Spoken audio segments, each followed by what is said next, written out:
ജയിക്കുകയാണെങ്കിൽ BJP ജയിക്കുന്ന മണ്ഡലങ്ങളിൽ തിരുവനന്തപുരത്ത് തോൽക്കാൻ പോകുന്നത് LDF ആയിരിക്കും. അതായത് കഴിഞ്ഞ 2-3 തെരഞ്ഞെടുപ്പുകളിൽ ഇതിൻ്റെ അഡ്വാൻറ്റേജ് നേടിയ ഇടതുപക്ഷം ഈ തെരഞ്ഞെടുപ്പിൽ വരുമ്പോഴത്തേക്കും ചില നഷ്ടങ്ങളുണ്ടാകും BJPയുടെ വളർച്ചയിൽ. പക്ഷേ ഒരു കാര്യം നമുക്ക് ശ്രദ്ധിക്കേണ്ടത്, ഈ ന്യൂനപക്ഷ മേഖലകളെ കേന്ദ്രീകരിച്ച് ഒരു പോളറൈസ്ഡ് പൊളിറ്റിക്സ് കേരളത്തിൽ വരുന്നത് കോൺഗ്രസിനും ഗുണകരമല്ല, ഇടതുപക്ഷത്തിനും ഗുണകരമല്ല. എന്തുകൊണ്ടാണ് ന്യൂനപക്ഷങ്ങൾ BJP ഒരു ശത്രുവായി കാണുന്നത്? കേരളത്തിലെ ന്യൂനപക്ഷങ്ങളാണ് ഇപ്പം നമ്മൾ നോക്കിക്കഴിഞ്ഞാൽ അഖിലേന്ത്യാ തലത്തിൽ ന്യൂനപക്ഷ സമൂഹം BJP ശത്രുവായി കാണുന്നില്ല. കേരളത്തെ മാറ്റി നിർത്തിക്കഴിഞ്ഞാൽ കേരളത്തിലെ 2 ബൈപ്പോളാറായിട്ടുള്ള വളരെ ശക്തമായ ധ്രുവീകരണത്തിൽ ഒരു തേർഡ് ഫോഴ്സിന് വിന്നബിളാകില്ല. BJPയുടെ നമ്മൾ വോട്ട് ഈ മണ്ഡലങ്ങളിൽ, തിരുവനന്തപുരം ജില്ലയിൽ നമ്മൾ 14 നിയോജക മണ്ഡലങ്ങളിൽ കഴിഞ്ഞ ലോക്സഭയിൽ BJPയുടെ ശരാശരി വോട്ട് 33%. അതായത് തിരുവനന്തപുരം ലോക്സഭയിൽ 35.6%, ആറ്റിങ്ങൽ ലോക്സഭയിൽ അപ്പം അവിടെയും 31% വോട്ട് ലഭിക്കട്ടെ. അപ്പോൾ കമ്പൈൻഡ് എന്ന് പറയുന്നത് 33% 14 മണ്ഡലങ്ങളിലുണ്ട്. അപ്പോൾ ഈ 14 മണ്ഡലങ്ങളിലും കോൺഗ്രസിനൊരു റിവൈവലിന് സാധ്യത വളരെയധികം കുറഞ്ഞു. സർക്കാർ കേന്ദ്രത്തിൽ അധികാരത്തിൽ വന്നതിന് ശേഷം ഉണ്ടായ രാഷ്ട്രീയ മാറ്റത്തിലാണ്. പക്ഷേ 2025 തദ്ദേശ തെരഞ്ഞെടുപ്പിൽ അതുണ്ടായില്ല. അത് ന്യൂനപക്ഷ വോട്ടുകൾ പൂർണ്ണമായിട്ടും കോൺഗ്രസിലേക്ക് കേന്ദ്രീകരിക്കാൻ ചെയ്തത്. അപ്പോൾ ഇപ്പോൾ കേരളത്തിൽ കോൺഗ്രസ് നേരിടുന്ന ഏറ്റവും വലിയ വെല്ലുവിളി ഈ ഹിന്ദു ഭൂരിപക്ഷ മേഖലകളിൽ എവിടെയൊക്കെയാണോ BJP കടന്നു കയറിയത്, തൃശ്ശൂർ ജില്ല നമുക്ക് നോക്കിക്കഴിഞ്ഞാൽ അപ്പോൾ കോൺഗ്രസ്സിന് ഇപ്പോൾ ഇപ്പോൾ വന്നിട്ടുള്ള സർവേകളിലൊക്കെ തന്നെ മിക്കവരും തൃശ്ശൂരിൽ കോൺഗ്രസിന് അഡ്വാൻറ്റേജ് കാണുന്നില്ല. നമസ്കാരം. ഏറ്റവും നിർണായകമായ ഒരു തിരഞ്ഞെടുപ്പ് കഴിഞ്ഞതേ ഉള്ളൂ കേരളത്തിൽ വരാനിരിക്കുന്ന രാഷ്ട്രീയ മാറ്റങ്ങളെക്കുറിച്ചും തിരഞ്ഞെടുപ്പിൻ്റെ പരിണത ഫലങ്ങൾ എന്തൊക്കെയാണ് എന്നതിനെക്കുറിച്ചും ചർച്ച ചെയ്യാനായി ഇന്ന് നമ്മോടൊപ്പം ഉള്ളത് ഡോക്ടർ K. ജയപ്രസാദ്. അദ്ദേഹം സെൻട്രൽ യൂണിവേഴ്സിറ്റിയിലെ മുൻ പ്രോ വൈസ് ചാൻസലറാണ്. ഏതാണ്ട് 5 പതിറ്റാണ്ടായി കേരളത്തിലെ രാഷ്ട്രീയ മാറ്റങ്ങളെ സസൂക്ഷ്മം നിരീക്ഷിക്കുന്ന ഒരു രാഷ്ട്രീയ നിരീക്ഷകനാണ്. നമസ്കാരം. നമുക്ക് ഇക്കഴിഞ്ഞ തിരഞ്ഞെടുപ്പിൽ നിന്ന് തന്നെ തുടങ്ങാം. ഏറ്റവും നിർണായകമായൊരു തിരഞ്ഞെടുപ്പാണ്. ഇതുവരെയായിട്ട് കേരളത്തിൻ്റെ ചരിത്രത്തിൽ സ്ഥിരമായുള്ള ബൈപ്പോളാർ പൊളിറ്റിക്സിന് അല്ലെങ്കിൽ ബൈപ്പോളാർ രാഷ്ട്രീയത്തിന് ഒരു മാറ്റം വരും എന്ന് പ്രതീക്ഷിക്കപ്പെടുന്ന ഒരു തിരഞ്ഞെടുപ്പാണ്. എങ്ങനെ വിലയിരുത്തുന്നു?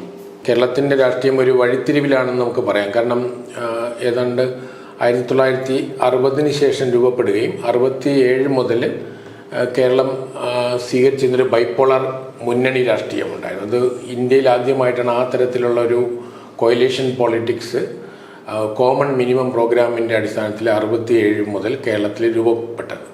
അത് പിന്നീട് ഇടത് വലത് മുന്നണികളായിട്ട് കോൺഗ്രസ് ഒരു ഭാഗത്തും CPM ഒരു ഭാഗത്തും നിന്നുകൊണ്ട് ഉള്ള ഒരു മുന്നണി സംവിധാനമായിരുന്നു. ഇതിലൊരു മൂന്നാമതൊരു ഫോഴ്സിന് ഒരിക്കലും അവസരം ലഭിച്ചിട്ടുണ്ടായിരുന്നില്ല പല കാലഘട്ടങ്ങളിലായിട്ടും. ഇതിനിടയിൽ 78 കോൺഗ്രസ് സ്പ്ലിറ്റ് ചെയ്ത സമയത്ത് ഒരു ചെറിയ ഇഷ്യൂ ഉണ്ടാവും. പക്ഷേ എന്നാൽ പോലും അവിടെ K. കരുണാകരനായിരുന്നു അന്ന്. അദ്ദേഹത്തിനും ഒരു തേർഡ് ഫോഴ്സായി എമർജ് ചെയ്യാൻ കഴിഞ്ഞില്ല. പിന്നീട് 2005 K. കരുണാകരൻ ഒരു പരീക്ഷണം നടത്തിയിരുന്നു, DIC. അന്നും അതൊരു മൂന്നാം ഫോഴ്സായിട്ട് ഡെവലപ്പ് ചെയ്യാൻ കഴിഞ്ഞില്ല. അവസാനം അത് ഇടതിലോ വലതിലോ അക്കോമഡേറ്റ് ചെയ്യേണ്ട ഒരു സാഹചര്യം വരും. അപ്പോൾ ഇതിന് ബദലായിട്ട് കേരളത്തിൽ 1980 BJP രൂപം കൊള്ളുമ്പോൾ കേരളത്തിലും അതിനുശേഷം BJPയുടെ പ്രവർത്തനം ആരംഭിച്ചത്. പക്ഷെ അതിനു മുമ്പ് തന്നെ ഭാരതീയ ജനസംഘം കേരളത്തിൽ പ്രവർത്തിച്ചിരുന്നു. പക്ഷെ അതിനൊന്നും വലിയൊരു പൊളിറ്റിക്കൽ ഫോഴ്സായിട്ട് മാറാൻ കഴിഞ്ഞില്ല. അപ്പോൾ 80 മുതൽ BJPയുടെ പ്രവർത്തനം ഉണ്ടെങ്കിലും 87 ആകുമ്പോഴത്തേക്കും BJP ചെറിയ രീതിയിൽ ശ്രദ്ധിക്കുന്ന തരത്തിലേക്ക് വന്നു. കാരണം തിരുവനന്തപുരത്തെ ഒരു നിയോജക മണ്ഡലത്തിൽ, തിരുവനന്തപുരം ഈസ്റ്റ് നിയോജക മണ്ഡലത്തിൽ BJP 2ാം സ്ഥാനത്ത്, BJP എന്ന ഹിന്ദു മുന്നണി സ്ഥാനാർത്ഥിയായിട്ടാണ് 2ാം സ്ഥാനത്ത് വന്നിരുന്നു, കുമ്മനം രാജശേഖരൻ. അത് 84 അതുപോലെ ലോക്സഭാ തെരഞ്ഞെടുപ്പിൽ തിരുവനന്തപുരം നിയോജക മണ്ഡലത്തിൽ നിന്ന് 1,10,000 വോട്ട് കേരളവർമ്മ രാജ ഹിന്ദു മുന്നണി സ്ഥാനാർത്ഥി എന്നുള്ള തലത്തിൽ അങ്ങനെ മത്സരിക്കുകയും സാമാന്യം നല്ല വോട്ട് ലഭിക്കുകയും ചെയ്തു. ഇത് രണ്ടുമായിരുന്നു BJPയുടെ തുടക്കം.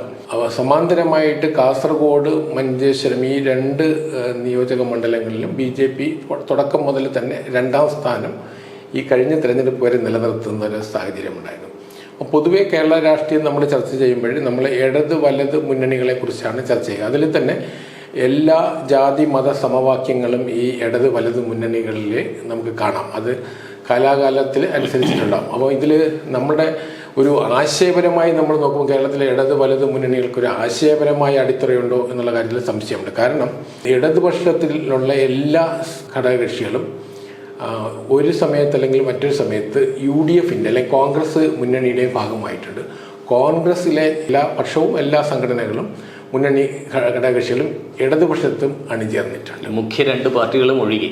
അതിൽ വരുമ്പോഴും കോൺഗ്രസിന്റെ ഒരു മേജർ പോർഷനായിട്ടുള്ള ആന്റണി നയിച്ചിരുന്ന കോൺഗ്രസ് 80-ൽ ഇടതുപക്ഷത്തോട് ചേർന്നിരുന്നു. 2005-ൽ കെ കരുണാകരൻ പക്ഷവും ഇടതുപക്ഷത്തോട് ചേർന്നിരുന്നു. അതൊരു തദ്ദേശ തെരഞ്ഞെടുപ്പിൽ അവർ അലയൻസ് ഉണ്ടാക്കിയത് DIC എന്നുള്ള തലത്തിൽ. അങ്ങനെ നമ്മൾ നോക്കുമ്പോൾ കേരളത്തിൽ ഒന്നിച്ചു നിൽക്കാത്ത ഒരു കക്ഷികളുമില്ല. അപ്പം ആശയപരമായി നമുക്ക് ഈ ഇടത് വലത് മുന്നണികളെ നമുക്ക് വേർതിരിക്കാൻ കഴിയില്ലെങ്കിൽ പോലും അതിനൊരു ടൈറ്റായിട്ടുള്ളൊരു ബൈപ്പോളർ സിസ്റ്റം കേരളത്തിൽ നിലവിൽ വന്നിരുന്നു. പക്ഷെ അതിന് ബദലായിട്ട് നമ്മൾ കാണുന്നത് 2014 ശേഷമുണ്ടായ ദേശീയ രാഷ്ട്രീയത്തിൻ്റെ അലകൾ കേരളത്തിലുമുണ്ടായി. അതിൽ നരേന്ദ്രമോദി നേതൃത്വം നൽകിയ കേന്ദ്ര സർക്കാരും BJPയും അത് കേരളത്തിൽ കൂടുതൽ സ്വീകാര്യമാകുന്ന തരത്തിലേക്ക് നമ്മൾ മുന്നണി രാഷ്ട്രീയത്തിനകത്ത് കടന്നില്ലെങ്കിൽ പോലും ഈ രണ്ട് മുന്നണികൾക്ക് ബദലായിട്ട് BJP ഒരു സ്വന്തം സ്പേസ് കേരള രാഷ്ട്രീയത്തിൽ ക്രമേണ അവർക്ക് ലഭിച്ചു തുടങ്ങിയിരുന്നു. അപ്പോൾ 2015-ലെ തദ്ദേശ തെരഞ്ഞെടുപ്പിലാണ് ആദ്യമായിട്ട് BJP നല്ലൊരു മുന്നേറ്റം നടത്തുന്നത്. ഏതാണ്ട് 15% വോട്ട് ലഭിക്കുകയുണ്ടായി. അതിൽ അന്നും SNDP യോഗവുമായിട്ട് ഒരു അലയൻസ് രൂപീകരിച്ചതിന് ശേഷം നടന്ന തെരഞ്ഞെടുപ്പായിരുന്നു. അപ്പോൾ അതിനുശേഷം 2016 നിയമസഭാ തെരഞ്ഞെടുപ്പിൽ 15% വോട്ട് ലഭിക്കുകയുണ്ടായി. BJP അന്ന് BDJS എന്നുള്ള SNDP സ്പോൺസർ ചെയ്തിരുന്ന പുതിയ രാഷ്ട്രീയ പ്രസ്ഥാനത്തിൻ്റെ ഘടകകക്ഷി എന്നുള്ള തരത്തിൽ ഒരു NDA അലയൻസ് എന്നുള്ള തരത്തിൽ ഏതാണ്ട് 15.6% വോട്ട് നേടിയിട്ട് കേരളത്തിൽ നിരവധി മണ്ഡലങ്ങൾ, വിശേഷിച്ചും തിരുവിതാംകൂറിൻ്റെ ഭാഗത്ത് നമ്മൾ തിരുവനന്തപുരം, കൊല്ലം, ആലപ്പുഴ, കോട്ടയം, അതുപോലെ ഇടുക്കി, പത്തനംതിട്ട, തൃശ്ശൂർ ഈ ജില്ലകളിൽ BJPയുടെ വോട്ട് ഷെയർ കാര്യമായി വർദ്ധിച്ചിരുന്നു. പല മണ്ഡലങ്ങളിലും 20,000 മുതൽ 30,000 വരെയുള്ള വോട്ട് നേടുകയൊക്കെ ചെയ്തു. അപ്പോൾ കേരളത്തിൽ ഒരു പുതിയ ഒരു തേർഡ് ഫോഴ്സ് ഗ്രാജുവലി എമർജ് ചെയ്യായിരുന്നു. അപ്പോൾ 2019 ലോക്സഭാ തെരഞ്ഞെടുപ്പിലും 2016 ലോക്സഭാ തെരഞ്ഞെടുപ്പിൽ അതിന് മുന്നേ, അപ്പോൾ ഇതിന് ശേഷം 2014 നടന്ന ലോക്സഭാ തെരഞ്ഞെടുപ്പിൽ BJP ഈ കേരളത്തിൽ നമ്മൾ നേരിട്ട് ഒരു MLA ആദ്യമായിട്ടൊരു MLA നേമം നിയോജക മണ്ഡലത്തിൽ നിന്ന് ഒരു MLA ജയിക്കുകയും ചെയ്തു. അപ്പം BJP കേരളത്തിൻ്റെ നിയമസഭയിൽ ഒരംഗവുമായിട്ട് കടന്നു വന്നു. അപ്പോൾ BJPയുടെ ചരിത്രം നമ്മൾ പരിശോധിച്ച് കഴിഞ്ഞാൽ ലോകസഭയിലും BJP 2 അംഗങ്ങളുമായിട്ടാണ് 1984 ലോകസഭയിൽ വരുന്നത്. BJP രൂപീകരണത്തിന് ശേഷമുള്ള ആദ്യ ലോക്സഭാ തെരഞ്ഞെടുപ്പിൽ 2 സീറ്റുമായിട്ടാണ് വന്നത്. അതുകൊണ്ട് കേരളത്തിലും ഒരു സീറ്റ് നേടി BJP കേരള നിയമസഭയിൽ വരികയുണ്ടായി. പക്ഷേ 2021 തെരഞ്ഞെടുപ്പിൽ ആ സീറ്റിൽ BJP പരാജയപ്പെട്ടുവെങ്കിലും BJPയുടെ വോട്ട് ഷെയറിൽ കാര്യമായ മാറ്റമുണ്ടായിട്ടില്ല. ബേസിക്കായിട്ട് BJPയുടെ വോട്ട് ഷെയർ മാറ്റമുണ്ടായില്ല. മറ്റ് പല മേഖലകളിലും BJP കാര്യമായ മുന്നേറ്റം നടത്തിയിരുന്നു. അപ്പോൾ ഇവിടെ നമ്മൾ BJP ഒരു മൂന്നാം ഫോഴ്സായിട്ട് കേരളത്തിൽ ക്രമേണ കടന്നു വരുന്നു എന്ന് ഞാനിങ്ങനെ പറഞ്ഞതിൻ്റെ നമ്മളതിൻ്റെ ഒരു ശാസ്ത്രീയമായി നോക്കിക്കഴിഞ്ഞാൽ, കണക്കുകൾ വെച്ച് നോക്കിക്കഴിഞ്ഞാൽ നമ്മൾ ഏതാണ്ട് 2011 വരെയുള്ള തിരഞ്ഞെടുപ്പ് അല്ലെങ്കിൽ 2000 വരെയുള്ള തിരഞ്ഞെടുപ്പുകളിൽ ഒരു 95% വോട്ടും ഇടത് വലത് മുന്നണികൾ തമ്മിൽ ഷെയർ ചെയ്യുമായിരുന്നു. അത് ക്രമേണ അത് താഴെ വന്നു. 2016 ശേഷം നടന്ന കേരളത്തിലെ തിരഞ്ഞെടുപ്പുകൾ നമ്മൾ പരിശോധിച്ചു 2015 ലോക്കൽ ബോഡി ഇലക്ഷൻ മുതലുള്ള തിരഞ്ഞെടുപ്പുകൾ പരിശോധിച്ച് കഴിഞ്ഞാൽ ഇടത് വലത് മുന്നണികളുടെ വോട്ട് ഷെയർ പലപ്പോഴും 75%, 73 മുതൽ 75, ചില സമയത്ത് 78% വരെയൊക്കെ വരും. ലോകസഭയിൽ അത് ലാസ്റ്റ് ലോകസഭയിൽ അത് 77-78% വന്നു. അപ്പം ഇത് കാണിക്കുന്നത് കേരളത്തിലെ ഈ ബൈപ്പോളാർ പോളിറ്റിക്സ് ഗ്രാജുവലി അത് ഡിക്ലൈൻ ചെയ്യുകയും ഒരു മൂന്നാം ഫോഴ്സ് ഒരു ഭരണമുന്നണിയായിട്ട് അല്ലെങ്കിൽ വിജയത്തിലേക്ക് വന്നില്ലെങ്കിൽ പോലും ഒരു മൂന്നാമതൊരു കക്ഷി എന്നുള്ള തലത്തിൽ, ഒരു മുന്നണി എന്നുള്ള തലത്തിലേക്ക് അതിനൊരു സ്വീകാര്യത വന്നതായിട്ട് നമുക്ക് കാണാം. ഉദാഹരണത്തിന് 2011 തെരഞ്ഞെടുപ്പിൽ BJPക്ക് 20% മുകളിൽ വോട്ട് ലഭിച്ചത് 3 മണ്ഡലങ്ങളിലായിരുന്നു. അത് പരമ്പരാഗതമായി ലഭിക്കുന്ന 2 കാസർഗോഡ് മഞ്ചേശ്വരം മണ്ഡലങ്ങളിലും നേമം മണ്ഡലവുമായിരുന്നു. 2016 ആകുമ്പോഴത്തേക്ക് 22 നിയോജക മണ്ഡലങ്ങളിൽ BJPക്ക് 20% മുതൽ ഏതാണ്ട് 35% വരെയുള്ള വോട്ട് വന്നു. 21 BJPയുടെ വോട്ട് ഷെയറിൽ ലേശം കുറവെന്നെങ്കിൽ പോലും ഏതാണ്ട് 22 മണ്ഡലങ്ങളിൽ 20%-ലധികം വോട്ട് ഷെയർ ഉണ്ടായി 2021. പക്ഷേ BJPയുടെ ഏറ്റവും വലിയ മുന്നേറ്റം നടക്കുന്നത് 2024 ലോക്സഭാ തെരഞ്ഞെടുപ്പിലാണ്. ലോക്സഭാ തെരഞ്ഞെടുപ്പിൽ BJP ഏതാണ്ട് നമ്മൾ ഒരു ലോക്സഭാ മണ്ഡലത്തിൽ വിജയിക്കുകയും 2 ലോക്സഭാ മണ്ഡലങ്ങളിൽ തിരുവനന്തപുരവും ആറ്റിങ്ങലും വിജയത്തിന് അടുത്ത് വരികയും ചെയ്തു. ഏതാണ്ട് ചെറിയൊരു വ്യത്യാസത്തിനാണ് തോൽക്കുന്നത്. മറ്റ് 6-7 മണ്ഡലങ്ങളിൽ നല്ല പ്രകടനം കാഴ്ചവെക്കേണ്ടേ. ഇപ്പം BJPയുടെ ടോട്ടൽ വോട്ട് ഷെയർ NDAയുടെ വോട്ട് ഷെയർ 19.6%, ഏതാണ്ട് 20% വോട്ട് ഷെയർ നേടി. BJPയുടെ അതിന് മൂന്നാം മുന്നണിയുടെ കേരളത്തിലെ ബെസ്റ്റ് പെർഫോമൻസ് എന്ന് പറയുന്നത് ലോക്സഭാ തെരഞ്ഞെടുപ്പിലെ പ്രകടനം 2024. അത് വ്യക്തമാണ്. ഞാൻ അതിലേക്ക് തിരിച്ചു വരാം. അതിനു മുന്നേ തന്നെ നമ്മൾ ഈ മുന്നണി രാഷ്ട്രീയത്തെക്കുറിച്ച് പറയുമ്പോൾ താങ്കൾ ഈ പറഞ്ഞതിൽ നിന്ന് തന്നെ ഒരു ചോദ്യം ചോദിക്കട്ടെ. നമ്മൾ കുറച്ചൊന്ന് ചരിത്രത്തിലേക്ക് പോയി കഴിഞ്ഞാൽ, മുൻപ് കോലീബി സഖ്യം അല്ലെങ്കിൽ വടകര ബേപ്പൂർ മോഡൽ, ഇങ്ങനെ ചില സമയത്തെങ്കിലും ഈ മൂന്നാം മുന്നണി എന്നിപ്പോൾ പറയുന്ന BJP ഇരുമുന്നണികളോടും ഒപ്പം പ്രത്യക്ഷത്തിലോ അല്ലാതെയോ സഹകരിച്ച് പ്രവർത്തിച്ചിട്ടുണ്ട് അല്ലേ?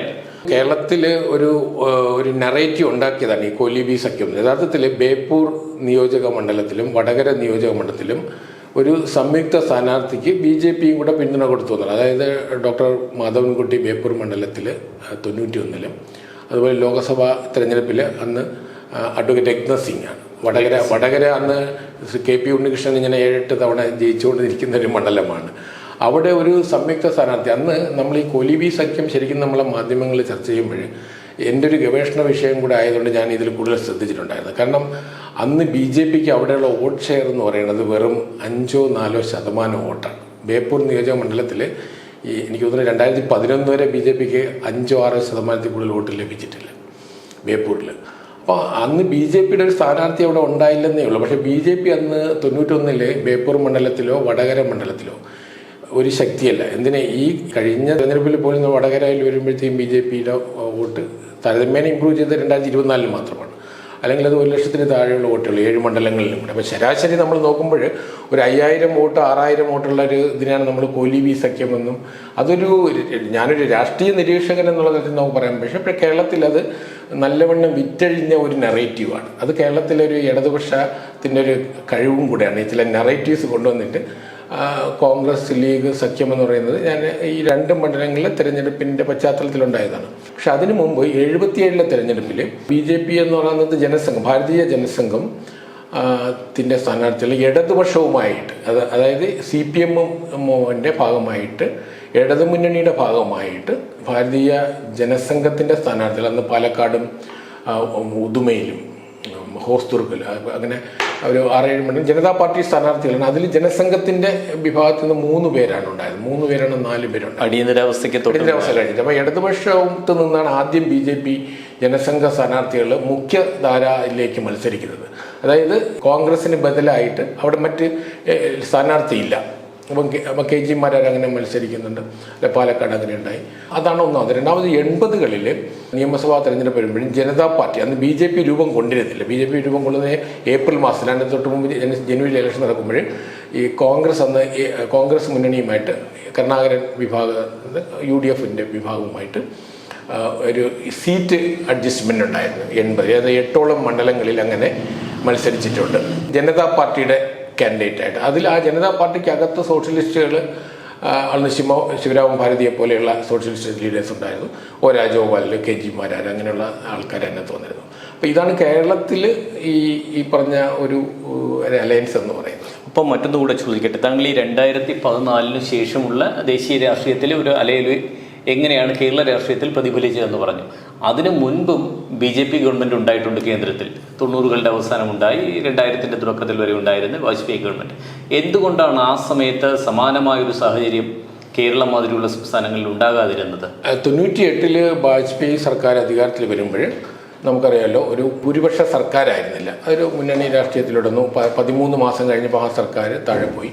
അതിനുശേഷം 99 വാജ്പേയി സർക്കാർ കേരളത്തിൽ സ്വാധീനം ഉണ്ടാക്കിയിട്ടുണ്ട്. കാരണം 99 തിരുവനന്തപുരം നിയോജക മണ്ഡലത്തിൽ 2004 BJP സാമാന്യം നല്ല പ്രകടനം അന്ന് കാഴ്ചവെച്ചിരുന്നു. മാത്രമല്ല രാജ്യസഭയിലേക്ക് O രാജഗോപാലിനെ നോമിനേറ്റ് ചെയ്യും, കേന്ദ്രമന്ത്രിയായിട്ട് അദ്ദേഹം വരികയും റെയിൽവേ മിനിസ്റ്റർ എന്നുള്ള തലത്തിൽ കേരളത്തിൻ്റെ ചരിത്രത്തിൽ ആദ്യമായിട്ട് ഒരു വികസനത്തിൻ്റെ പാതയിലേക്ക് കേരളത്തിലെ റെയിൽവേ കൊണ്ടുവരികയും കേരളത്തിലെ എല്ലാ രാഷ്ട്രീയ കക്ഷികൾ അംഗീകരിച്ചിട്ടുള്ള ഒരു സത്യമാണത്.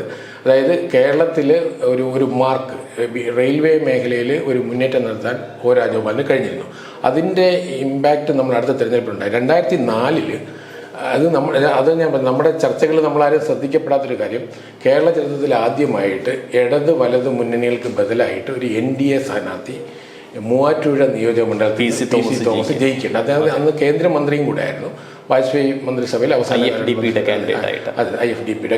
അപ്പോൾ കേരളത്തിൽ സ്പേസ് ഇല്ലാഞ്ഞിട്ടല്ല, പക്ഷേ കേരളത്തിൽ രണ്ട് ബൈപ്പോളർ ആയിട്ടുള്ള വളരെ ശക്തമായ ധ്രുവീകരണത്തിൽ ഒരു തേർഡ് ഫോഴ്സിന് വിന്നബിൾ ആകില്ല.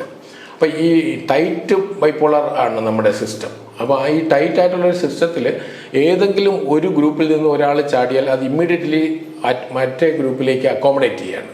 അപ്പോൾ അതുകൊണ്ടാണ് ഒരു തേർഡ് ആൾട്ടർനേറ്റീവ് കേരളത്തിലെ ജനങ്ങൾ പരീക്ഷണം നടത്താത്തത്. പക്ഷേ അതിന് ഇപ്പം നമ്മൾ കാണുന്നത്, ഇപ്പോൾ ഈ 2014 ശേഷം കണ്ടത്, ഒന്ന് നമ്മുടെ മാധ്യമരംഗത്ത് കേരളത്തിലെ മാധ്യമങ്ങളിലൂടെ നമുക്ക് കിട്ടുന്നൊരു നറേറ്റീവ് എന്ന് പറഞ്ഞാൽ BJP ഒരു ഫാസിസ്റ്റ് പ്രസ്ഥാനം, RSS ഒരു ഫാസിസമാണ് എന്നൊക്കെ പറഞ്ഞിട്ട് ഇതാണ് നമുക്കറിയാവും. യഥാർത്ഥത്തിൽ സോഷ്യൽ മീഡിയ വന്നു, കമ്മ്യൂണിക്കേഷൻ രംഗത്ത് വലിയ വിപ്ലവം ഉണ്ടായി. അപ്പം ജനങ്ങൾ പലതും നേരിട്ട് കാണുന്നത് തുടങ്ങി. അപ്പം രാജ്യത്തുണ്ടായ മാറ്റം, വികസനം ഇതൊക്കെ തന്നെ കാണുന്നു. അപ്പം ഇവർ പറഞ്ഞതുപോലെയല്ല നരേന്ദ്രമോദി കേന്ദ്രത്തിൽ അധികാരത്തിൽ വന്നപ്പോഴത്തേക്കും ഉണ്ടായ രാജ്യത്തിനുണ്ടായ മാറ്റം, ഇൻഫ്രാസ്ട്രക്ചർ ലെവലിലാണെങ്കിലും മറ്റു മേഖല അന്തർദേശീയ തലത്തിലുമൊക്കെ രാജ്യത്തിനുണ്ടായ മാറ്റം, അത് ക്രമേണ കേരളത്തിലും സ്വാധീനമുണ്ടായി എന്നുള്ളതിന് തെളിവാണ്. ക്രമേണ കേരളത്തിൽ BJP, ഞാൻ പറയാൻ കാരണം ഓരോ മണ്ഡലങ്ങളിലും BJPയുടെ വോട്ട് ഷെയർ നമ്മൾ പരിശോധിച്ച് കഴിഞ്ഞാൽ 2006, 2011 തെരഞ്ഞെടുപ്പിൽ നിന്ന് 2011 BJPയുടെ ശരാശരി വോട്ട് 6% വോട്ടാണ് BJPക്ക് ലഭിച്ചത്. അത് നമ്മൾ പല മണ്ഡലങ്ങളിലും 3, 2, 5% പക്ഷേ ഇന്ന് നമ്മൾ ഒരു അസംബ്ലി സെഗ്മെൻറ്റിലേക്ക് നമ്മൾ കടന്നു പോകുമ്പോഴത്തേക്കും ഏതാണ്ട് 50ഓളം മണ്ഡലങ്ങളിൽ BJPയുടെ ശക്തമായ സാന്നിധ്യമുണ്ട്. അതിൽ തന്നെ കഴിഞ്ഞ ലോകസഭയിലെ കണക്ക് നോക്കുമ്പോൾ ഏതാണ്ട് 29 മണ്ഡലങ്ങളിൽ 40,000-നും 62,000-നും ഇടയിൽ വോട്ട് ലഭിക്കുകയുണ്ടായി. ഏതാണ്ട് 18ഓളം മണ്ഡലങ്ങളിൽ 30,000-നും 40,000-നും ഇടയിൽ വോട്ട് ലഭിക്കുകയുണ്ടായി. അപ്പം നമ്മൾ ഓൾ കേരള ലെവലിൽ 20% എന്ന് പറയുമ്പോഴും പക്ഷേ ചില മേഖലകൾ, അപ്പോൾ ഇത് നമ്മൾ ജില്ലകൾ എടുത്തു കഴിഞ്ഞാൽ തിരുവനന്തപുരം, കൊല്ലം, ആലപ്പുഴ, പത്തനംതിട്ട, തൃശ്ശൂർ, പാലക്കാട് ഈ ജില്ലകളിലാണ് പ്രധാനമായിട്ട് ഹിന്ദു ഭൂരിപക്ഷ മേഖലകളിലാണ് BJP ശക്തമായ മുന്നേറ്റം നടത്തിയത്. ഇതിൻ്റെ ഒരു ഇഫക്റ്റ് എന്ന് പറഞ്ഞത് 2016-ലെയും 2021-ലെയും തിരഞ്ഞെടുപ്പുകളിൽ UDF പരാജയപ്പെടുന്നതിൽ ഒരു പ്രധാന റോള് BJPക്ക് നിർവഹിച്ചിട്ടുണ്ട്. എങ്ങനെയെന്ന് പറഞ്ഞാൽ BJP കൂടുതൽ വോട്ട് ഷെയർ വാങ്ങിയ ജില്ലകളിൽ UDF വളരെയധികം പുറകിലേക്ക് പോയി. ഇടതുപക്ഷത്തിൻ്റെ വോട്ടും ആ തരത്തിൽ നഷ്ടപ്പെട്ടിട്ടുണ്ടെങ്കിലും UDFനാണ് അത് കൂടുതൽ അഫക്റ്റ് ചെയ്തത്. ഇപ്പോൾ നമ്മൾ തിരുവനന്തപുരം ജില്ലയിൽ നമ്മൾ നോക്കിക്കഴിഞ്ഞാൽ 2016 2 സീറ്റ് കോൺഗ്രസിന് ലഭിച്ചു. 2021 ആകുമ്പോൾ അത് 1 സീറ്റായിട്ട് മാറി. അപ്പം BJPയുടെ നമ്മൾ വോട്ട് ഈ മണ്ഡലങ്ങളിൽ, തിരുവനന്തപുരം ജില്ലയിൽ നമ്മൾ 14 നിയോജക മണ്ഡലങ്ങളിൽ കഴിഞ്ഞ ലോകസഭയിൽ BJPയുടെ ശരാശരി വോട്ട് 33%. അതായത് തിരുവനന്തപുരം ലോകസഭയിൽ 35.6%, ആറ്റിങ്ങൽ ലോകസഭയിൽ അപ്പം അവിടെയും 31%-ഓളം വോട്ട് ലഭിക്കുകയുണ്ടായി. അപ്പോൾ കമ്പൈൻഡ് എന്ന് പറയുന്നത് 33% 14 മണ്ഡലങ്ങളിലുണ്ട്. അപ്പോൾ ഈ 14 മണ്ഡലങ്ങളിലും കോൺഗ്രസിനൊരു റിവൈവലിന് സാധ്യത വളരെയധികം കുറഞ്ഞു. അപ്പം ചില കമ്മ്യൂണലായിട്ടുള്ള ചില മേഖലകളുടെ ഒരു സപ്പോർട്ട് മാറ്റി നിർത്തി കഴിഞ്ഞാൽ കോൺഗ്രസിന് വിജയ സാധ്യത കുറയുന്നുണ്ട്. ഇത് നമ്മൾ തൃശ്ശൂർ ജില്ലയിൽ കാണാം, ആലപ്പുഴയിലുണ്ടായിട്ടുണ്ട്, പത്തനംതിട്ട ജില്ലയിലും കാണാം. നമ്മൾ ഇടതുപക്ഷത്തിൻ്റെ വോട്ട് കൂടുന്നില്ല. ഞാൻ നേരത്തെ സൂചിപ്പിച്ചല്ലോ, ഒരു ഇടതു മുന്നണിയും വലതു മുന്നണിയും വോട്ട് ഷെയർ കൂടുന്നില്ല. അപ്പോൾ ഉദാഹരണത്തിന് UDF 2000-ലാണ് UDFൻ്റെ 2001 നിയമസഭാ തെരഞ്ഞെടുപ്പിലാണ് UDFൻ്റെ ഏറ്റവും ഹയസ്റ്റ് പെർഫോമൻസ് 100 സീറ്റ് വാങ്ങി അന്ന് A. ആന്റണി മുഖ്യമന്ത്രിയായി വരുന്നു. പിന്നീട് നടന്ന ഒരു തെരഞ്ഞെടുപ്പിൽ UDFന് ഒരു ശക്തമായ മുന്നേറ്റം നടത്താൻ കഴിഞ്ഞില്ല. 2006 ഇടതുപക്ഷം വൻ വിജയം നേടി. 2011 കേവലം 2 സീറ്റിൻ്റെ 72-68 എന്നുള്ള തരത്തിലായിരുന്നു. അങ്ങനെയാണ് അന്ന് ഈ കോൺഗ്രസ് അധികാരത്തിൽ വരുന്നത്. അന്ന് നമ്മൾ തിരുവനന്തപുരം ജില്ലയാണ് അന്ന് കോൺഗ്രസ് 8 സീറ്റ് തിരുവനന്തപുരം ജില്ലയിൽ ലഭിച്ചിരുന്നു. പിന്നീടുള്ള തിരഞ്ഞെടുപ്പുകൾ നമ്മൾ നോക്കുമ്പോൾ UDFന് ഒരിക്കലും മുന്നേറാൻ കഴിഞ്ഞില്ല. മാത്രമല്ല 2015 ശേഷം നടന്ന തെരഞ്ഞെടുപ്പിൽ 15 തദ്ദേശ തെരഞ്ഞെടുപ്പിൽ ഉൾപ്പെടെ UDFൻ്റെ വോട്ട് ഷെയർ അപ്പോഴും 38-39% താഴെ വന്നു.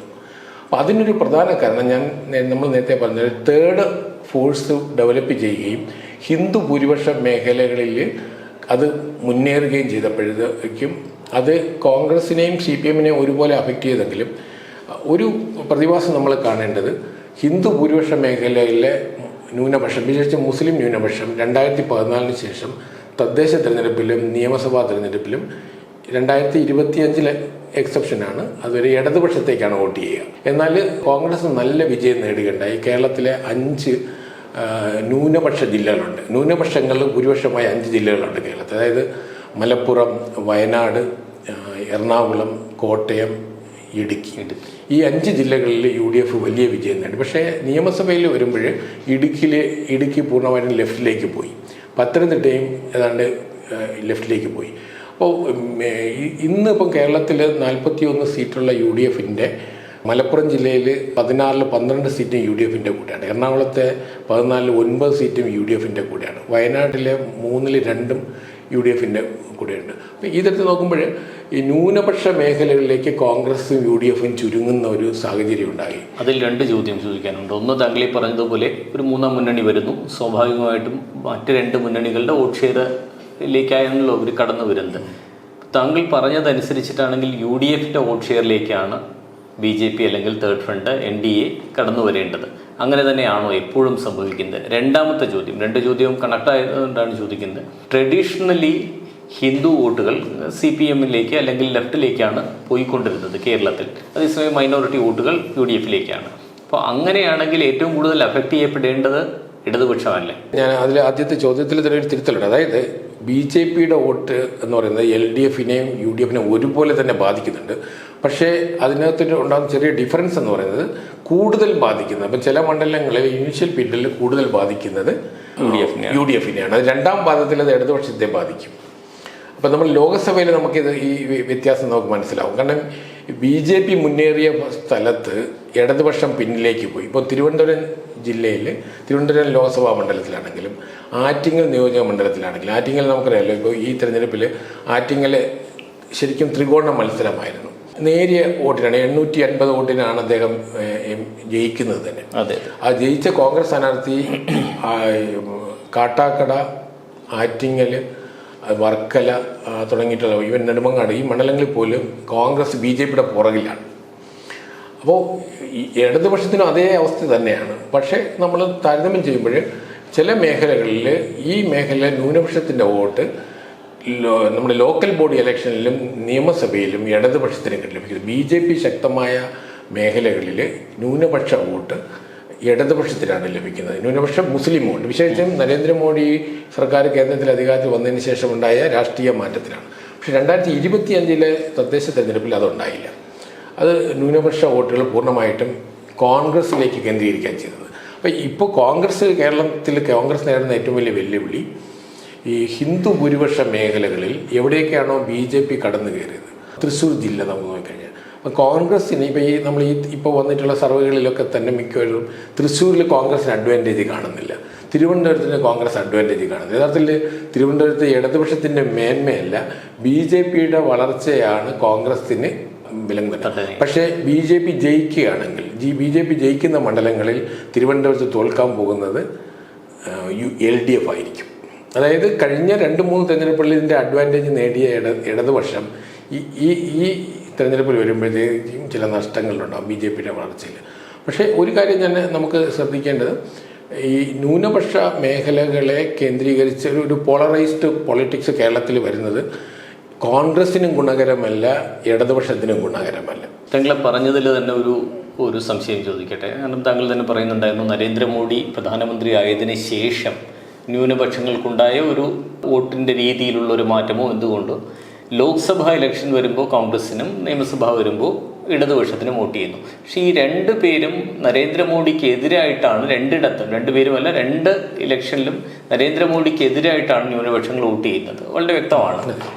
ചോദ്യം വളരെ സിമ്പിളാണ്, എന്തുകൊണ്ടാണ് ന്യൂനപക്ഷങ്ങൾ BJP ഒരു ശത്രുവായി കാണുന്നത്? കേരളത്തിലെ ന്യൂനപക്ഷങ്ങളാണ് ഇപ്പം നമ്മൾ നോക്കിക്കഴിഞ്ഞാൽ അഖിലേന്ത്യാ തലത്തിൽ ന്യൂനപക്ഷ സമൂഹം BJP ശത്രുവായി കാണുന്നില്ല. കേരളത്തെ മാറ്റി നിർത്തിക്കഴിഞ്ഞാൽ ഉദാഹരണത്തിന് ക്രിസ്ത്യൻസിന് മേൽക്കോയ്മയുള്ള അല്ലെങ്കിൽ ഭൂരിപക്ഷമുള്ള നോർത്ത് ഈസ്റ്റിലെ സംസ്ഥാനങ്ങൾ, അതായത് മിസോറാം, നാഗാലാൻഡ്, മേഘാലയ, മണിപ്പൂർ, ഈ മേഖലകളിലൊക്കെ തന്നെ BJPയുടെ അല്ലെങ്കിൽ NDAയുടെ ഘടകകക്ഷിയായിട്ടാണ് അവിടുത്തെ പ്രാദേശിക പാർട്ടികൾ ഉൾപ്പെടെ ഇന്ന് നിൽക്കുന്നത്, ഭരണത്തിലാണ്. അതുപോലെ ഗോവ ഈ പ്രശ്നമില്ല. അതുപോലെ മുസ്ലിങ്ങളുടെ വോട്ട് നമ്മുടെ UP, ബീഹാർ തെരഞ്ഞെടുപ്പ് ഇപ്പം നമുക്കറിയാം, സീമാഞ്ചൽ മേഖലയിൽ ഉൾപ്പെടെ BJP, ഞാൻ എൻ്റെ കറക്റ്റായിട്ട് ഇതിനെക്കുറിച്ച് പഠിച്ചിട്ടുള്ള കണക്കുകളുണ്ട്. BJPക്ക് മുസ്ലിം സമൂഹത്തിന് 50% വോട്ടുള്ള മണ്ഡലങ്ങളിൽ UP BJP ജയിക്കാനായിട്ടുണ്ട്. കാരണം നരേന്ദ്രമോദി കൊണ്ടുവന്ന ഒരുപാട് ഗ്രാമീണ മേഖല, വിശേഷിച്ചും സ്ത്രീകൾക്ക് വിഷയത്തിൽ ഉജ്ജ്വല സ്കീമാണെങ്കിലും വാട്ടർ സപ്ലൈ, അതുപോലെ പ്രധാനമന്ത്രി ആവാസ് യോജനയുടെ സ്കീമാണെങ്കിലും ടോയ്ലറ്റ് പോലെയുള്ള കാര്യങ്ങൾ, ഇതിലൊക്കെ തന്നെ ബെനിഫിഷ്യറി ആയിട്ടുള്ള ആദ്യമായി ഇലക്ട്രിസിറ്റി വന്ന പല ലക്ഷക്കണക്കിന് കോടിക്കണക്കിന് വീടുകളുണ്ട് വടക്കേ ഇന്ത്യയിൽ. അവിടെയൊക്കെ വോട്ട് BJPക്ക് ലഭിക്കുന്നത്. കേരളത്തിൻ്റെ ഒരു പ്രത്യേകത, കേരളത്തിലെ ഇസ്ലാം മതവും ക്രിസ്തു മതവും ആഗോള ഇസ്ലാമിൻ്റെയും ആഗോള ക്രിസ്ത്യാനിറ്റിയുടെയും കൂടെ ഭാഗമാണ്. ഇന്ത്യയിൽ ഞാനിതിനെക്കുറിച്ചൊരു സീരിയസ് ആയിട്ടൊരു പഠനം നോക്കിയപ്പോൾ ഇന്ത്യയിൽ ഏതാണ്ട് 1,03,000 കന്യാസ്ത്രീകളുണ്ട്. അത് ക്രിസ്തു മതത്തിൻ്റെ പ്രചാരണത്തിന്. അതിൽ 90-95% മലയാളികളാണ്. അതുപോലെ അച്ഛന്മാർ ഫാദേഴ്സ് എന്ന് പറയുന്ന അവരും പുരോഹിതന്മാരാണെങ്കിലും അതും 90%-ലധികം മലയാളികളാണ്. അപ്പോൾ ഇന്ത്യയിൽ പലപ്പോഴും ക്രിസ്ത്യൻ മതപ്രചാരകന്മാരെ ആക്രമിക്കുന്നു എന്ന് പറയുമ്പോൾ യഥാർത്ഥത്തിൽ അവരെല്ലാവരും മലയാളികളായിരിക്കും. അല്ല, ഗോവയിലെ ക്രിസ്ത്യാനികളെ, ഗോവയിലെ ഹിന്ദുക്കളെ ആക്രമിച്ചതായി നമ്മളാരും കേൾക്കുന്നില്ല. പക്ഷേ ഇന്ത്യയിൽ എവിടെയെങ്കിലും അങ്ങനെ ഒരു ആക്രമണം ഉണ്ടായിരുന്നെങ്കിൽ അതിൽ എക്സെപ്ഷൻ ഉണ്ടാവും. ബഹുഭൂരിപക്ഷവും മലയാളികളായിട്ടുള്ള മത പ്രചരണത്തിന് നടക്കുന്ന ആളുകളായിരിക്കും ചെയ്യുന്നത്. അപ്പോൾ ഇവർക്കൊരു അജണ്ടയുണ്ട്. മലയാളികൾക്കൊരു അജണ്ട ഉണ്ടെന്നാണ്. മലയാളികളല്ല, ഈ ഞാൻ പറഞ്ഞത് ഉദാഹരണത്തിന് ഇന്ത്യയിൽ നടന്നിട്ടുള്ള സംഘർഷം ഇപ്പോൾ അടുത്ത കാലത്ത് ഛത്തീസ്ഗഡിലായിക്കോട്ടെ, മഹാരാഷ്ട്രയിലായിക്കോട്ടെ, ഉത്തർപ്രദേശിലായിക്കോട്ടെ, അവിടെയൊക്കെ തന്നെ ഏതെങ്കിലും തരത്തിൽ അറസ്റ്റ് ചെയ്യപ്പെട്ട അല്ലെങ്കിൽ ഏതെങ്കിലും തരത്തിൽ ആക്രമിക്കപ്പെട്ടു എന്ന് പറഞ്ഞിട്ട് മലയാളികളാണ്. അവിടുത്തെ തദ്ദേശീയരായിട്ടുള്ള ക്രിസ്ത്യൻ സമൂഹമല്ല. നമ്മൾ അങ്ങനെയുള്ള 1-2 എക്സെപ്ഷൻ ഉണ്ടാവും. അത് സൂചിപ്പിക്കുന്നത് RSS പിന്തുണയ്ക്കുന്ന ഇപ്പോൾ പ്രസ്ഥാനങ്ങൾ, വിശേഷിച്ചും വനവാസി മേഖലയിലൊക്കെ വളരെ ശക്തമായ മുന്നേറ്റം, വിശേഷിച്ചും ട്രൈബൽ മേഖലയിൽ. അപ്പോൾ 2000-ന് ശേഷം നടന്ന എല്ലാ തിരഞ്ഞെടുപ്പിലും ഇന്ത്യയിലെ ST മണ്ഡലങ്ങളിൽ ഏറ്റവും കൂടുതൽ സീറ്റിൽ വിജയിക്കുന്ന BJP-യാണ്. SC മണ്ഡലങ്ങൾ ആ തരത്തിൽ മേൽക്കോയ്മയിലുണ്ടായിരുന്നില്ല, ST മണ്ഡലങ്ങളിൽ. അപ്പോൾ ആ തരത്തിൽ RSSൻ്റെ ഇനിഷ്യേറ്റീവ് വരികയുണ്ടായി. അപ്പോൾ ഒരു കാലഘട്ടത്തിൽ ആരും തിരിഞ്ഞു നോക്കാനില്ലാത്ത സമൂഹങ്ങളിൽ ഇന്ന് ചോദിക്കാനും പറയാനും ആളുണ്ടെന്ന്. അപ്പോൾ അവിടെ ഒരു മതപ്രചരണത്തിന് വരുന്ന ഒരാളെ അല്ലെങ്കിൽ മതപരിവർത്തനം നടത്തുന്ന ഒരാളെ അവർ ശത്രുവായി കാണും സ്വാഭാവികമായിട്ടും. അപ്പോൾ ഇതിൻ്റെ അലകൾ കേരളത്തിലുണ്ടാവും. രണ്ടാമത് വിദേശ പണം ഏറ്റവും കൂടുതൽ ഒഴുകുന്നത് കേരളത്തിലാണ്. അപ്പോൾ ഈ FCRIക്കെതിരായിട്ട് ഇന്ത്യയിലെ ഗോവയിലെ ക്രിസ്ത്യൻ സഭകൾ എതിർപ്പ് പറഞ്ഞില്ല, ഡൽഹിയിലുള്ള ഇന്ത്യയിലോ അല്ലെങ്കിൽ നോർത്ത് ഈസ്റ്റിലെ സംസ്ഥാനത്തിലാരും പറഞ്ഞില്ല. കേരളത്തിൽ നിന്നാണ് FCRIക്കെതിരായിട്ട് ഇതൊന്നും. കാരണം വിദേശ പണം ഒഴുകുന്നത് കേരളത്തിലാണ്. അപ്പോൾ അതുപോലെ തന്നെയാണ് ഇസ്ലാം മതത്തിലും ഇത് തന്നെയാണ് ഇസ്ലാം മതത്തിൻ്റെയും കേരളത്തെ സംബന്ധിച്ചിടത്തോളം. കാരണം ഗൾഫ് മേഖലയുമായിട്ടും ആഗോള ക്രിസ്ത്യാനിറ്റി ഇസ്ലാമുമായിട്ടൊക്കെ വളരെ ക്ലോസ് റിലേറ്റഡ്. വിശേഷം ഗൾഫിൻ്റെ ഇമ്പാക്റ്റ് അവിടെ ഉണ്ടാവും. ഉദാഹരണം, നമ്മൾ ഇന്ത്യ മുഴുവൻ സഞ്ചരിക്കുമ്പോൾ കേരളത്തിൽ വിശേഷിച്ച് ഞാനിപ്പോൾ കാസർഗോഡ് ജീവിച്ചിട്ട ആളാണ് ഒരുപാട് കാലം. അപ്പം നമ്മളെ വേഷവിധാനങ്ങളൊക്കെ നോക്കിയുള്ളൂ. കേരളത്തിലുള്ള പോലെയുള്ള വേഷവിധാനം മുസ്ലിം സമൂഹം ഇന്ത്യയിൽ ഒരു സ്റ്റേറ്റിലും കാര്യമായി ഇല്ല. ഇപ്പം ബംഗാളിലോ ഞാൻ വ്യാപകമായി പശ്ചിമ ബംഗാൾ യാത്ര ചെയ്തിട്ടുള്ള ആളാണ്.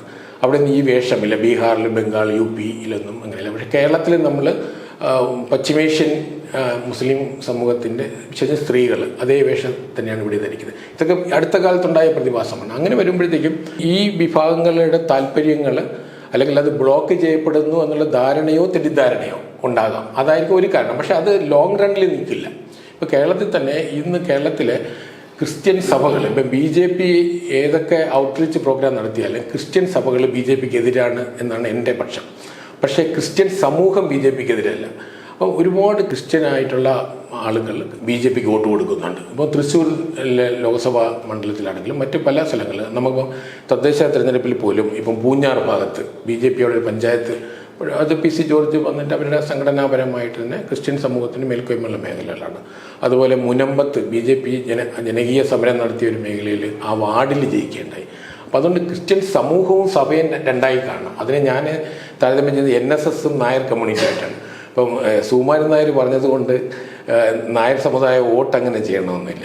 അപ്പോൾ വെള്ളാപ്പള്ളി പറഞ്ഞാലും ഈഴവ സമുദായം അങ്ങനെ വോട്ട് ചെയ്യണമെന്നില്ല. അതുപോലെ സഭകൾ പറയുന്നതും കേരളത്തിലെ ക്രിസ്ത്യൻ സമൂഹം ഇന്ന് സ്വീകരിക്കുമ്പോൾ എനിക്ക് ഡൗട്ടുണ്ട്. കാരണം 2016-ലും 2021-ലും ക്രിസ്ത്യൻ സമൂഹത്തിൻ്റെ മേൽക്കോയ്മയുള്ള മേഖലകളിലെ ഇടതുപക്ഷമാണ് ജയിച്ചത്. ഇടുക്കി ജില്ലയിൽ എനിക്ക് തോന്നുന്നു 1 സീറ്റിലോ മറ്റാണ് തോന്നുന്നത് അവർക്ക്. പത്തനംതിട്ടയിൽ 1 സീറ്റിലും UDF ജയിച്ചിട്ടില്ല.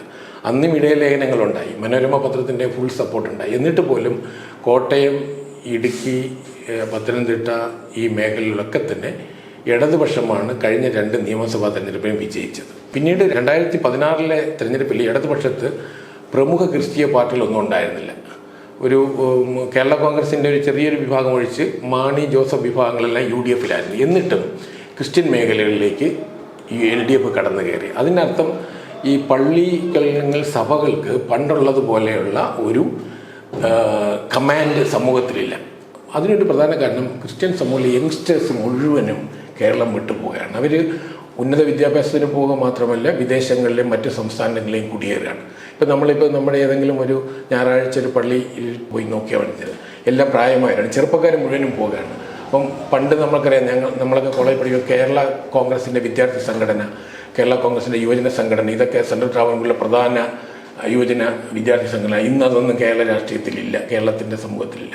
അപ്പം ഈ തരത്തിൽ ക്രിസ്ത്യൻ സഭകൾ ഹിന്ദു സമൂഹത്തെ പോലെ തന്നെ ക്രിസ്ത്യൻ സമൂഹം കേരളത്തിൽ നിന്ന് വോട്ട് ചെയ്യുന്നുണ്ട്. അതായത് ഒരു പ്രത്യേക മത കമാൻഡിലല്ല വോട്ട് ചെയ്തത്. അവരവരുടെ രാഷ്ട്രീയമായ ബോധത്തിൻ്റെയും കൺവിക്ഷൻ്റെയും അടിസ്ഥാനത്തിലാണ് ക്രിസ്ത്യാനികൾ കേരളത്തിൽ വോട്ട് ചെയ്യുന്നത്. അതുകൊണ്ട് സഭയുടെ കമാൻഡ് സഭാവിശ്വാസികൾ സ്വീകരിക്കുന്നു എന്ന് നമുക്ക് പറയാൻ കഴിയില്ല. ഞാനീ പറഞ്ഞത് കഴിഞ്ഞ 3 തെരഞ്ഞെടുപ്പിൻ്റെ പശ്ചാത്തലത്തിൽ നിന്ന്.